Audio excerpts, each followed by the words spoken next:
Chapter 4 is about gender, religion and caste.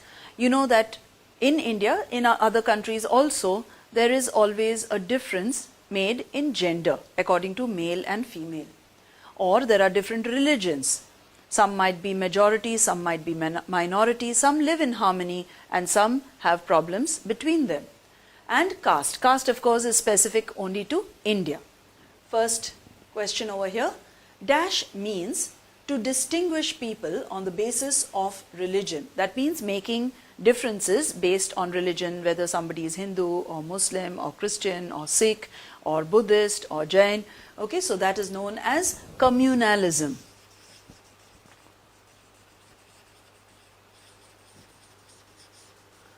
This is one of the problems that we have in India, that is communalism.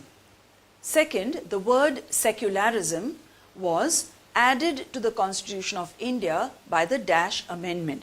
That means originally it was not there in the Constitution, but they decided to add secularism. Secularism means sampradayikta. That means every religion will be considered equal and there will be no state official religion. So this is according to the 42nd Amendment. Have you got that? Third, feminist movements are aimed at dash equality. So their main aim is to get gender equality. That means men and women should be treated as equal. Fourth, India has a dash dominated society. That is a male dominated society. We call it Purush Pradhan Sanskriti. That means the eldest male member is considered as the head of the family, or the males are given more importance, whether it is education, socially, economically, in every way. Fifth, Dash said that religion can never be separated from politics. Actually, it is a good thing to separate politics and religion. But Mahatma Gandhi said that it is not possible.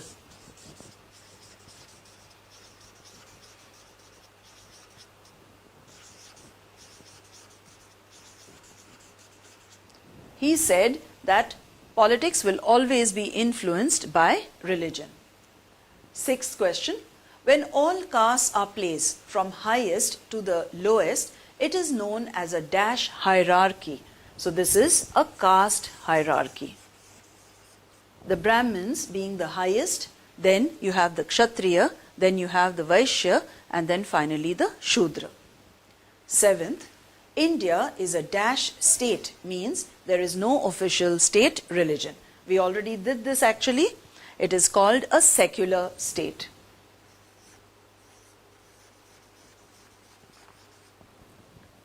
A state which officially announces that this is our state religion, like it is an Islamic state.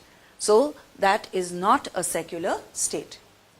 Eighth, the Untouchabilities Offence Act was passed in which year?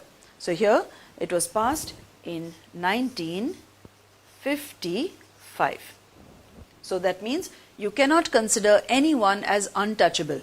They are allowed in every public space, whether it's a park or a theatre, and you cannot treat them badly or ill-treat them just because they belong to a particular community. No one is allowed to be called an untouchable or what they call a chhoot. That particular word has been removed totally. If you call anyone untouchable, it is an insult and it is punishable by law. Okay, from 1955 onwards, after this act was passed. Ninth, a commission for scheduled caste and tribes was set up by the Parliament, that is the President of India, in which particular year? So this was in 1978. Now, in 1978, when this was set up, this particular commission, this commission had a chairman and 4 members, including the commissioner. Okay, so if you want, you can write over here, commissioner,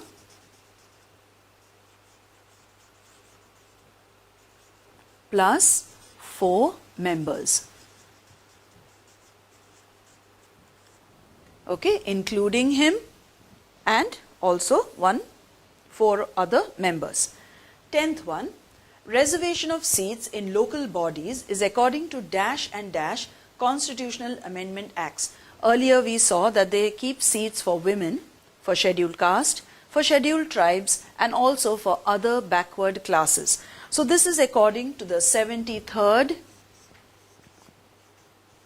and the 74th Amendment. Amendment because in the original constitution it may not have been written, so then some changes are brought about in the constitution. That is known as amendment.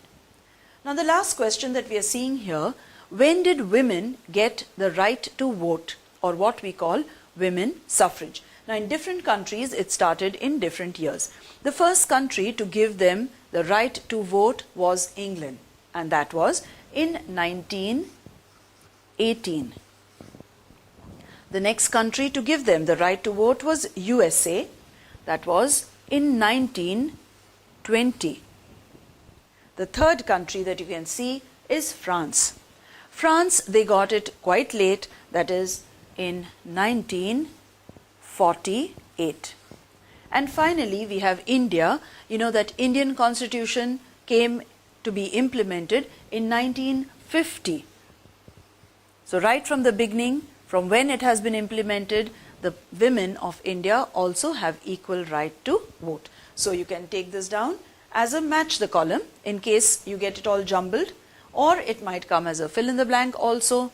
It can come as a true or false. Okay, however it comes, you still know your dates for which country gave women suffrage or the right to vote and in which year.